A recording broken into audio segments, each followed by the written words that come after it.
ನಮಸ್ಕಾರ. ಬೆಂಗಳೂರು. ನಮ್ಮ ಹೆಸರು ನರಪತ್ ಕುಮಾರ. ನಾವು ಪ್ರಾಪರ್ ರಾಜಸ್ಥಾನಿಂದ. ಬೆಂಗಳೂರಿನಲ್ಲಿ ಬಿಸ್ನೆಸ್ ಇದೆ ನಮ್ದು. ನಾವು ಬೆಂಗಳೂರಿಂದ ಡೈರೆಕ್ಟ್ ಮಹಾಕುಂಭಕ್ಕೆ ಹೋಗಿದ್ದೀನಿ. ನಮ್ಮ ಮಿತ್ರ ಮಂಡಲ 5-6 ಜನ ಹೋಗಿದ್ದೀನಿ. ಅಲ್ಲಿ ತುಂಬಾ ಚೆನ್ನಾಗಿದೆ. ನಮ್ಗೆ ಫುಲ್ ಇಷ್ಟ ಆಗ್ಬಿಟ್ಟಿದೆ. ತುಂಬಾ ಚೆನ್ನಾಗಿದೆ. ಎಲ್ಲ ಯೋಗಿ ಸರ್ಕಾರ, ಮೋದಿ ಸರ್ಕಾರಕ್ಕೆ ಧನ್ಯವಾದಗಳು. ತಿರ್ಗಾ ಆಮೇಲೆ ನಾವು ಸಂಗಮ್ಗೆ ಹೋಗಿದ್ದೀನಿ. ಬೆಳಗ್ಗೆ 4 ಗಂಟೆಗೆ ಹೋಗಿದ್ದೀನಿ ಸಂಗಮ್ಗೆ, ತ್ರಿವೇಣಿ ಸಂಗಮ್ಗೆ. ಅಲ್ಲೇ ಡೈರೆಕ್ಟ್ ಹೋಗಿ ಸ್ನಾನ ಮಾಡ್ಕೊಂಡು ಆರಾಮಾಗಿ ನಾವು ಹೋಗಿ ಬಂದೆ. ಅಲ್ಲ ಸುಮ್ಮನೆ ಹೇಳ್ತಾರೆ ಅಲ್ಲಿ ಹೋಗಕ್ಕೆ ಇಷ್ಟು ಕಿಲೋಮೀಟರ್ ಅದೆಲ್ಲ ಸುಳ್ಳೆ.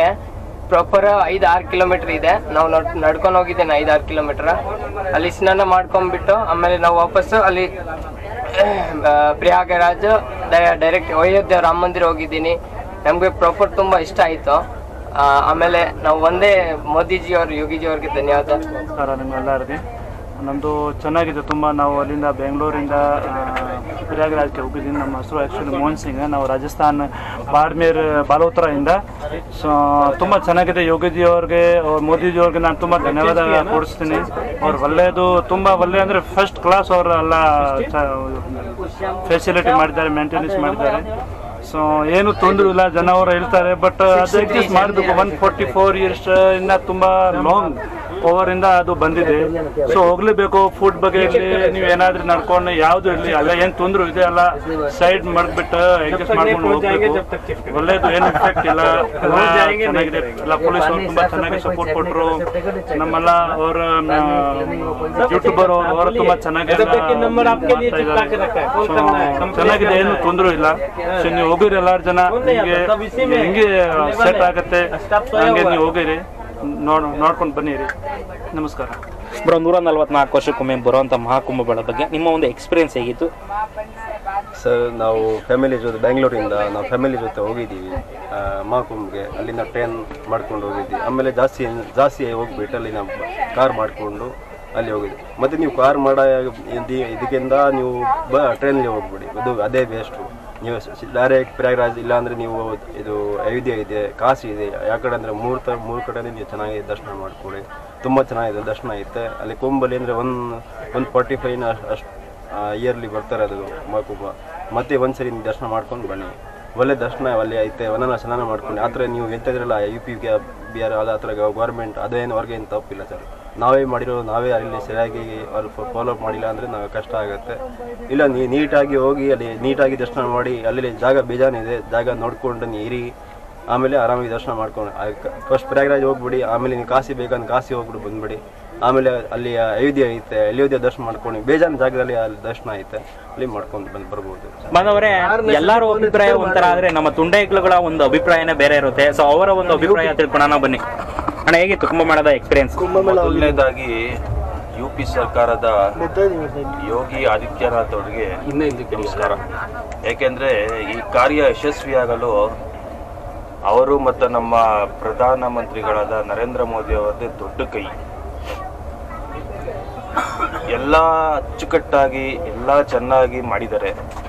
ಯಾವುದೇ ರೀತಿ ಇವಾಗ ನಾವು ಹೋಗಿರೋ ಪ್ರಕಾರ ಯಾವುದೇ ರೀತಿ ತೊಂದರೆ ಇಲ್ಲ. ಎಲ್ಲ ಊಟದ ವ್ಯವಸ್ಥೆ ಚೆನ್ನಾಗಿದೆ, ಎಲ್ಲ ವ್ಯವಸ್ಥೆನೂ ಚೆನ್ನಾಗಿದೆ. ಬನ್ನಿ, ನಿಮ್ಮ ಕುಟುಂಬರ ಸಮೇತರಾಗಿ ಮಹಾಕುಂಭಮೇಳಕ್ಕೆ ಬನ್ನಿ. ಜೈ ಶ್ರೀರಾಮ್. ತುಂಬ ಚೆನ್ನಾಗಿದೆ, ಎಲ್ಲ ಅದ್ಭುತವಾಗಿತ್ತು. ಬರ್ಬೇಕಾದ್ರೆ ಒಂದು ಸೇಫ್ಟಿ ಪರ್ಪಸ್ ಅಂತ ಮಾಡ್ಕೊಂಡ್ಬಂದು ವೆಹಿಕಲ್ಸ್ ಸ್ವಲ್ಪ ನೋಡ್ಕೊಂಡು ಓಡಾಡಿ, ಬಜೆಟ್ ವೈಸು ತಿರ್ಗಲ್ಲಿ ಬಾರ್ಗೇನ್ ಮಾಡೋದಾಗಲಿ ಪ್ರತಿಯೊಂದು ನೋಡ್ಕೊಂಡು ಮಾಡಿ ಅಷ್ಟೇ.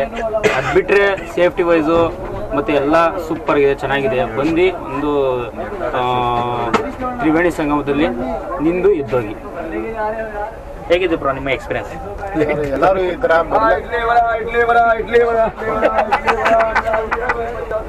ಎಲ್ಲರೂ ಬರಲೇಬೇಕು. ಈ ಸಂಭವ ಇನ್ನೊಂದ್ಸತಿ ಬರಲ್ಲ, ಯಾರಿಗೂ ಸಿಗಲ್ಲ. ಒಂದ್ಸತಿ ಬಂದು ಎಲ್ಲ ಅನುಭವ ತಗೊಳ್ಳಿ. ನಮ್ಮ ಸೂಪರ್ ಆಗಿತ್ತು. ಕಾಲು ಗಟ್ಟಿ ಇರಬೇಕು, ಎಲ್ಲಿಂದ ಎಲ್ಲಿಗೆ ಓಡಬೇಕಂದ್ರೆ ಓಡಾಡಬೇಕು. ತುಂಬ ಚೆನ್ನಾಗಿದೆ. ಜೀವನದಲ್ಲಿ ಒಂದ್ಸತಿ ಓಡಾಡಿದ್ರೆ ಏನೂ ತೊಂದರೆ ಇಲ್ಲ. ಆರಾಮಾಗಿ ಮುಳುಗಿ ದೇವ್ರ ನೆನೆಸ್ಕೊಳ್ಳಿ. ಜೈ ಶ್ರೀರಾಮ್. ಪೂರ್ವ ಜನ್ಮದ ಪುಣ್ಯ ಇದು. 144 ವರ್ಷಕ್ಕೆ ಬರೋವಂಥ ಹಿಂದೂ ಸನಾತನ ಧರ್ಮದ ಇದೇ ಪುಣ್ಯ ಸ್ಥಾನ. ಜೈ ಶ್ರೀರಾಮ್. ಎಲ್ಲ ಚೆನ್ನಾಗಿದೆ. ಫಸ್ಟ್ ಆಫ್ ಆಲು ಯೋಗಿಜಿ ಮತ್ತು ಮೋದಿಜಿ ಅವರಿಗೆ ನಾವು ತುಂಬ ಹೃದಯದ ಧನ್ಯವಾದಗಳನ್ನು ಹೇಳಬೇಕು. ಯಾಕೆಂದರೆ ಈ ಅವಕಾಶ ನಮಗೆ ಮಾಡಿಕೊಟ್ಟವ್ರೆ. ಇನ್ನು 3-4 ಪೀಳಿಗೆ ಇದನ್ನು ನಾವು ದರ್ಶನ ಮಾಡೋಕ್ಕೆ ಯಾರ ಕೈಲೂ ಆಗಲ್ಲ. ನಾವೇ ಪುಣ್ಯವಂತರು. ಹಂಗಾಗಿ ಯಾರ್ಯಾರು ಇದ್ದೀರಾ ಎಲ್ಲ ದಯವಿಟ್ಟು ಬಂದು ಒಂದ್ಸತಿ ದರ್ಶನ ಮಾಡಿ ಪುಣ್ಯ ನದಿ ಸ್ನಾನ ಮಾಡಿ ನೀವು ಪುಣ್ಯವಂತರಾಗಬೇಕು ಅಂತ ನಾವು ಕೇಳ್ಕೊಂತಿದ್ದೀವಿ. ಜೈ ಶ್ರೀರಾಮ್. ಸೊ ಬಂದವರೇ, ಪ್ರತಿಯೊಬ್ಬರ ಕುಂಭಮೇಳದ ಬಗ್ಗೆ ಒಂದೊಂದು ರೀತಿ ಎಕ್ಸ್ಪೀರಿಯನ್ಸ್ ಅವರವರ ಒಂದು ಅಭಿಪ್ರಾಯನ ನಿಮಗೆ ವ್ಯಕ್ತಪಡಿಸಿದ್ರು. ಸೊ ನನ್ನ ಒಂದು ಅಭಿಪ್ರಾಯ ಏನು ಹೇಳ್ತೀನಿ, ಮೊದಲನೇದು ಕುಂಭಮೇಳಕ್ಕೆ ಹೋಗಬೇಕು ನಾವು ಮೇನ್ ಪ್ಲಾನಿಂಗ್ ಮಾಡಬೇಕು. ಅದಾದ್ಮೇಲೆ ಟ್ರಾವೆಲಿಂಗ್ಗೆ ಏನೇನು ಎಲ್ಲಿಂದ ಎಲ್ಲಿ ಹೋಗಬೇಕು ಅನ್ನೋ ಪ್ಲಾನ್ ಮಾಡಿ, ಅದಾದ್ಮೇಲೆ ಸ್ಟೇ ಮಾಡೋದಕ್ಕೆ ಇಲ್ಲಿ, ಮತ್ತೆ ಹಾಗೆ ಊಟದ ಬಗ್ಗೆ ವಿಚಾರಕ್ಕೆ ಬಂದರೆ ಅಲ್ಲಿ ಸಿಗೋಂಥ ರೈಸಿಗೆ ಅಡ್ಜಸ್ಟ್ ಆಗಿ. ಆಮೇಲೆ ಇನ್ನೊಂದು ಮೇನ್ ಚಳಿಗೆ ತಕ್ಕಂತೆ ಅಲ್ಲಿ ಟೀ ನಮ್ಗೆ ಕುಡಿಯೋದು ಮಾತ್ರ ಮಿಸ್ ಮಾಡಬೇಡಿ. ಯಾಕೆಂದರೆ ಆ ಚಳಿಗೂ ಆ ಟೀಗೂ ಒಂದು ಕಾಂಬಿನೇಷನ್ ಇರುತ್ತೆ. ಅದು ಮಿಸ್ ಮಾಡಿದ್ರೆ ನಿಮಗೆ ಒಂದು ಆರೋಗ್ಯದಲ್ಲಿ ಬೇರೆ ಆಗುತ್ತೆ. ಸೊ ಹಾಗಾಗಿ ಟೀ ಮಾತ್ರ ಮಿಸ್ ಮಾಡೋಕೋಬೇಡಿ. ಯಾಕೆಂದರೆ ಶುಂಠಿ ಹಾಕಿರ್ತಾರೆ. ಮತ್ತೆ ಹಾಗೆ ಸ್ಟೇ ಮಾಡೋದಕ್ಕೆ ಮೇನ್ ಪರ್ಪಸ್ ಕೊಡಿ. ಇವೆರಡಕ್ಕೂ ನೀವು ಕರೆಕ್ಟಾಗಿ ಇದು ಮಾಡ್ಕೊಂಡ್ರೆ ಸೊ ಬಜೆಟ್ ಫ್ರೆಂಡ್ಲಿ ಆಗೇ ಇರುತ್ತೆ. ದಿನಗಳಲ್ಲಿ ಹೋಗಕ್ಕೆ ಹೋಗಬೇಡಿ, ಮೇನ್ ದಿನಗಳನ್ನ ಆಯ್ಕೆ ಮಾಡ್ಕೊಂಡು ಹೋಗಬೇಡಿ. ಅವತ್ತು ಜನ ಜಾಸ್ತಿ ಇರುತ್ತೆ. ಮತ್ತೆ ಹಾಗೆ ಟ್ರಾಫಿಕ್ ಬಗ್ಗೆ ಹೇಳ್ಬೇಕು ಅಂದ್ರೆ ನಾವು ಇನ್ಸ್ಟಾಗ್ರಾಮಲ್ಲಿ ನೋಡಿರ್ತೀವಲ್ಲ, ಸೊ ಆ ಥರ ಟ್ರಾಫಿಕ್ ಇಲ್ಲವೇ ಇಲ್ಲ. ಅಂದ್ರೆ ಮೌನಿ ಅಮಾವಾಸ್ಯೆ ದಿನ ಏನು ಜಾಸ್ತಿ ಇತ್ತು, ಸೊ ಅದಕ್ಕೆ ಪೊಲೀಸರು ಆ ಕ್ರೌಡ್ನ ಕಂಟ್ರೋಲ್ ಮಾಡೋಕ್ಕೆ ಅಷ್ಟೊಂದಾಗಿ ಏನು ಐಡಿಯಾಸ್ ಮಾಡ್ಕೊಂಡಿರಲಿಲ್ಲ. ಜನ ಇಷ್ಟೊಂದು ಬರ್ತಾರೆ ಅಂತ ಪರ್ಪಸ್ ಇರಲಿಲ್ಲ ಅವರಿಗೆ. ಯಾವಾಗ ಜನ ಜಾಸ್ತಿ ಬರೋಕ್ಕೆ ಶುರುವಾಯಿತು ಅವಾಗ ಪೊಲೀಸ್ ಪಡೆಯೂ ಸಹ ಮತ್ತೆ ಮಿಲಿಟರಿ ಪಡೆಯೂ ಸಹ ಒಂದು ಭದ್ರತಾ ಸಿಬ್ಬಂದಿಗಳಲ್ಲಿ ಏನೇನಿದೆಯೋ ಅದೆಲ್ಲ ಅವಕಾಶನ ಚೆನ್ನಾಗಿ ಮಾಡ್ಕೊಟ್ಟಿದ್ದಾರೆ. ಬಟ್ ನನಗೆ ಬೇಜಾರಾಯ್ತು ಏನಂತಂದ್ರೆ ಅಲ್ಲಿ EMPಗಳಿಗೆ ಬೇರೆ ಮತ್ತೆ ಬಡವರಿಗೆ ಬೇರೆ ಅನ್ನೋ ಭೇದ ಇದೆಯಲ್ಲ, ಸೊ ಅದೊಂದು ಬೇಜಾರಾಯಿತು. ಇನ್ನು ಬಿಟ್ಟರೆ ಇನ್ನು ಯಾವುದೇ ರೀತಿಯ ಕುಂದುಕೊರತೆಗಳು ಏನೂ ಇಲ್ಲ, ಆರಾಮಾಗಿ ನೋಡ್ಬೋದು. ಇಲ್ಲಿ ಘಾಟ್ ಹತ್ರ ಸ್ಟೇ ಮಾಡಿದ ತಕ್ಷಣ ಸುಮಾರು ಅಲ್ಲಲ್ಲಿ ನಿಯರಲ್ಲಿ ಸುಮಾರು 15 ಕಿಲೋಮೀಟರ್ ನಿಯರಲ್ಲೇ ತುಂಬ ಪ್ಲೇಸ್ಗಳಿದ್ದಾವೆ. ನೀವು ಅಲ್ಲೆಲ್ಲ ಸುತ್ತಾಡಬೇಕು ಅಂದ್ರೆ ಪಾರ್ಕಿಂಗ್ ತುಂಬ ಮಾಡಬೇಕಾಗುತ್ತೆ. ಅಲ್ಲಿ ಬೈಕಲ್ಲಿ ಆಗಿರ್ಬೋದು, ಆಟೋ ರಿಕ್ಷಾದಲ್ಲಿ ಆಗಿರ್ಬೋದು, ಪಾರ್ಕಿಂಗ್ ತುಂಬ ಮಾಡಬೇಕಾಗುತ್ತೆ. ಸೊ ಪಾರ್ಕಿಂಗ್ ಮಾಡಿದ್ರೆ ನಿಮಗೆ ಅಮೌಂಟ್ ಅನ್ನೋ ಸ್ಟೇ ಆಗುತ್ತೆ, ಮತ್ತೊಂದು ಪ್ಲೇಸ್ ನೋಡೋಕೆ ಅವಕಾಶ ಸಿಗುತ್ತೆ. ಬೋಟಿಂಗ್ ವ್ಯವಸ್ಥೆ ಇರೋದು 8 ಗಂಟೆಯಿಂದ ಸಂಜೆ 5 ಗಂಟೆವರೆಗೂ ಟಿಕೆಟ್ ಸಿಗುತ್ತೆ. ಅದಾದ್ಮೇಲೆ 1 ಅವರ್ ಬೋಟಿಂಗ್ ಇರುತ್ತೆ. ಬೋಟಿಂಗು 8 ರಿಂದ 6 ಗಂಟೆದಾಗೆ ಅವೈಲೇಬಲ್ ಇರುತ್ತೆ. ಅದಾದ್ಮೇಲೆ ಬೋಟಿಂಗ್ ಇರೋದಿಲ್ಲ. ಇನ್ನು ನೈಟ್ ಅಂತ ಬಂದ್ಬಿಟ್ರೆ, ಇನ್ನು ಚಳಿ ಅಂತ ಬಂದ್ಬಿಟ್ರೆ 2 ಗಂಟೆಯಿಂದ ಬೆಳಿಗ್ಗೆ 7 ಗಂಟೆವರೆಗೂ 18 ಡಿಗ್ರಿ ಇರುತ್ತೆ ಚಳಿ. ಇನ್ನು ಮಧ್ಯಾಹ್ನ ಬಿಸಿಲಂತೂ ಹೆವಿ ಇರುತ್ತೆ. ಸೊ ಹಾಗಾಗಿ ಮಧ್ಯಾಹ್ನ ಎಲ್ಲ ಸುತ್ತಾಡಕ್ಕೆ ಹೋಗಬೇಡಿ. ಬೆಳಗ್ಗೆ ಹೊತ್ತು ಎಷ್ಟಾಗುತ್ತೋ ಅಷ್ಟು ಸುತ್ತಾಡಿ ರಾಮ ಮಂದಿರ ಆಗಿರ್ಬೋದು ಅಥವಾ ಬೇರೆ ಈವೆಂಟ್ಸ್ಗಳು ಇರ್ತವೆ ನೈಟ್ ಹೊತ್ತು ಆರಾಮ ನೈಟ್ ಅಂತ ಮಾತ್ರ ಮಸ್ತಾಗಿರುತ್ತೆ. ಸೊ ಈ ಒಂದು ಒಪಿನಿಯನ್ ಪ್ರತಿಯೊಬ್ಬರು ಮಹಾಕುಂಭಮೇಳನ ತುಂಬ ಎಕ್ಸ್ಪ್ಲೋರ್ ಆಗಿ ತುಂಬ ಚೆನ್ನಾಗಿ ಅವರೊಂದು ಅಭಿಪ್ರಾಯನ ತಿಳಿಸಿರ್ಬೋದು. ಸೊ ಇದು ನನ್ನ ಒಂದು ಮಹಾಕುಂಭಮೇಳದ ಬಗ್ಗೆ ಒಂದು ಇರೋಂಥ ಅಭಿಪ್ರಾಯ. ಸೊ ಈ ಒಂದು ವಿಡಿಯೋ ನಿಮಗೆ ಇಷ್ಟ ಇರೋ ಲೈಕ್ ಮಾಡಿ, ಶೇರ್ ಮಾಡಿ. ಮತ್ತೆ ಹಾಗೆ ಮುಂದಿನ ಒಂದು ವಿಡಿಯೋ ಜೊತೆ ನಿಮ್ಮ ಮುಂದೆ ಬರ್ತೀನಿ. ಅವನೇ take care, see you, bye.